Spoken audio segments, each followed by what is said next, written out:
Let's start with a hard truth. Most modern gardeners don't want to hear. Compost alone isn't enough. We've been told that compost is the black gold of gardening, the key to feeding the soil, restoring nutrients, and bringing life back to our gardens. But what if I told you that ancient farmers, thousands of years before the word compost even existed, had a method that didn't just feed plants? It fed the soil itself on a microbial level that compost can't match. They used a simple, overlooked ingredient found in every ancient civilization's storehouse: grain. And when used the right way, this grain doesn't just enrich the soil. It ignites an underground ecosystem that keeps working for months after compost has gone cold. Ancient farmers discovered that sprouted and fermented grains supercharged the soil.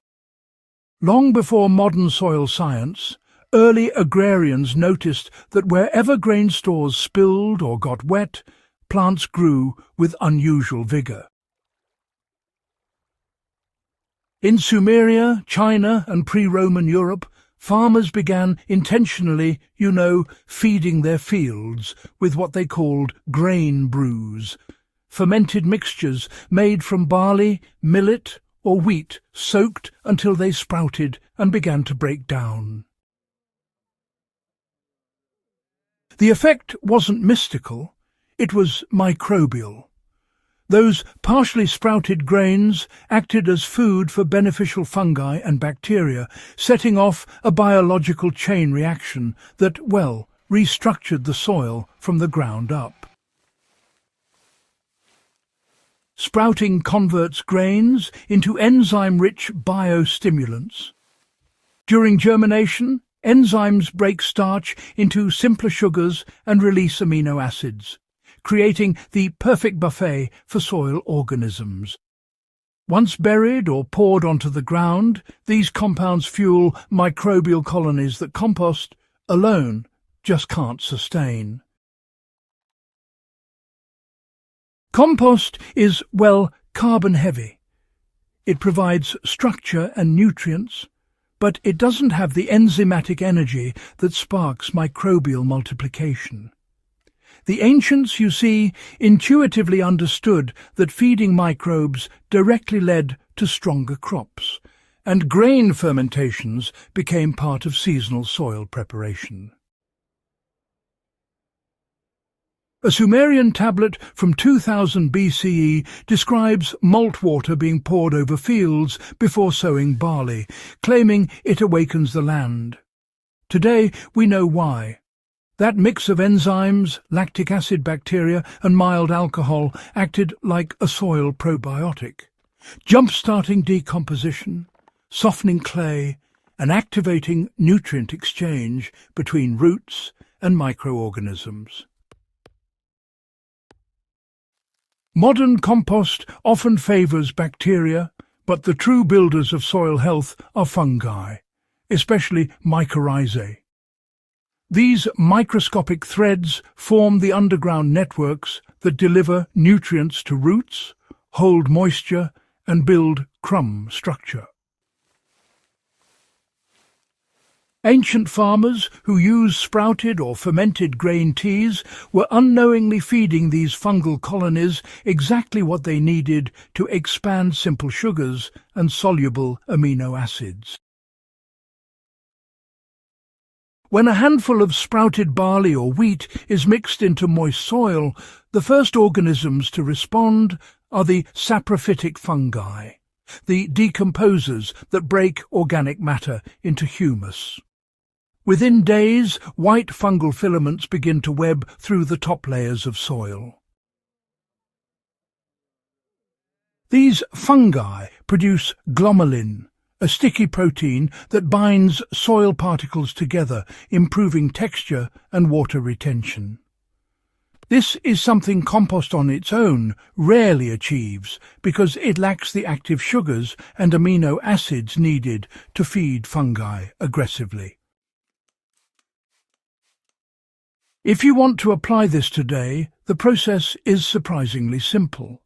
Take a cup of whole barley or oats, soak them overnight, then leave them to sprout for about 2 days until small roots appear.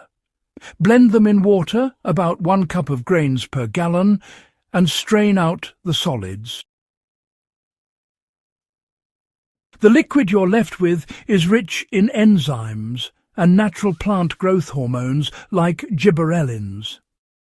Pour it over your garden beds or mix it into your mulch layer before watering. Within a week, you'll notice soil that's softer, darker and alive with activity. The fermentation step was the ancient secret to preserving life in their soils. Fermentation was key to this ancient grain method because it stabilized the nutrients and multiplied beneficial microbes. In China's early dynasties, farmers brewed what was called kuyu, fermented mixtures of rice and barley left to bubble for several days. In Japan, early rice farmers made amakasu, a rice bran slurry that served as a soil tonic. In both cases, the fermentation created lactic acid bacteria, the same kind that turns milk into yogurt. These microbes are powerful decomposers and pathogen suppressors, thriving in soil environments where plant diseases might otherwise take hold. You can replicate this ancient step at home. After making your sprouted grain tea, let it sit in a loosely covered container for 48 hours in a warm spot. You'll see mild bubbling and smell a faint sweetness with a hint of sourness. That's lactic fermentation. Here's a fascinating tidbit for you. When you apply it diluted with water, about 1 to 10, to your soil or compost pile, the effect is rather twofold. It inoculates the soil with beneficial microbes and gives the existing ones a veritable feast of easy-to-digest nutrients. This not only speeds up decomposition, but also quite cleverly outcompetes those pesky harmful pathogens. Now, let's take a little journey back in time. Farmers who used this method centuries ago reported soils that remained fertile for years without any added manure or compost. What they were doing, though they didn't know the term, was creating a living biofilm, a microbial mat that stayed active long after the initial application. Quite ingenious, don't you think? Here's an interesting distinction for you. The difference between feeding plants and feeding soil comes down to how long the effect lasts.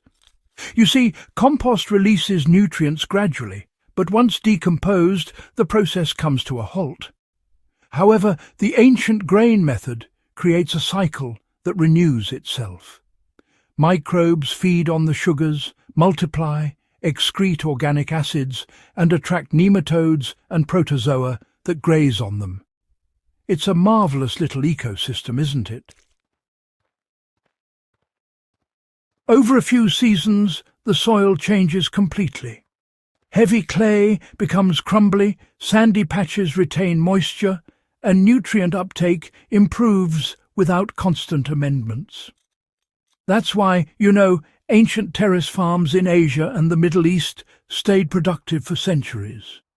They didn't depend on manure alone, but on living microbial networks kept alive with grain-based feedings. You can even revive tired raised beds using this same principle. Before planting, just drench the soil with fermented grain tea, cover with mulch, and water lightly every few days for about a week. By the time you transplant seedlings, the microbes will have colonized the root zone.